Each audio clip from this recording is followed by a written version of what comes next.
নামের ওবায়দুল করিম ও তার পরিবারের সদস্যদের ব্যাংক হিসাব জব্দ। ওরিয়ন গ্রুপের চেয়ারম্যান ওবায়দুল করিমের ব্যাংক হিসাব জব্দ করা হয়েছে। একই সঙ্গে তার স্ত্রী, সন্তান সহ 6 জন ও তাদের স্বার্থ সংশ্লিষ্ট ব্যবসা প্রতিষ্ঠানের ব্যাংক হিসাবও স্থগিত রাখতে বলা হয়েছে। আজ বুধবার দেশের কেন্দ্রীয় আর্থিক গোয়েন্দা সংস্থা বাংলাদেশ ফাইন্যান্সিয়াল ইন্টেলিজেন্স ইউনিট থেকে দেশের সব ব্যাংক ও আর্থিক প্রতিষ্ঠানের কাছে এ সংক্রান্ত চিঠি পাঠানো হয়েছে। চিঠিতে বলা হয়, হিসাব জব্দ করাদের ব্যক্তিগত ও ব্যবসায়িক অ্যাকাউন্টের মাধ্যমে সব লেনদেন বন্ধ থাকবে। আগামী 30 দিন এসব হিসাবে কোনো ধরনের লেনদেন করতে পারবে না। প্রয়োজনে লেনদেন স্থগিত করার এই সময় বাড়ানো হবে।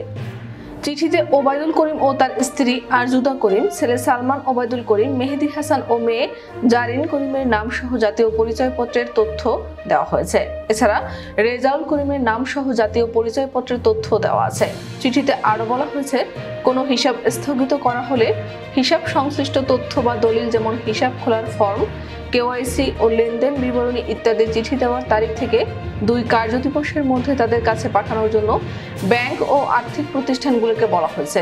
উপযুক্ত কর্তৃপক্ষের তথ্য থেকে জানা যায়, রেজিস্ট্রিভুক্ত ওরিয়ন গ্রুপের 33 কোম্পানির মধ্যে 24টি নামে ব্যাংক ঋণ পাওয়া গেছে 11,470 কোটি 60 লাখ টাকা।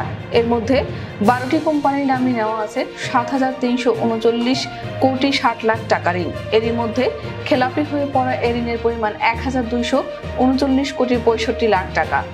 অবশিষ্ট 4,131 কোটি টাকা নিয়মিত ঋণ রয়েছে আরো 12টি কোম্পানির নামে। এই ঋণও নিয়মিত করা হয়েছে 2022 সালে বাংলাদেশ ব্যাংকের দেওয়া বিশেষ সুবিধার আওতায়।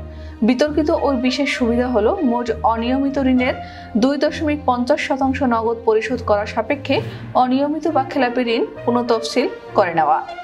সর্বশেষ 31 জুলাই 2024 তারিখের হালনাগাদ তথ্যে দেখা গেছে, সবচেয়ে বেশি ঋণ ও খেলাপির পরিমাণ রয়েছে ওরিয়ন অয়েল অ্যান্ড শিপিং এর নামে।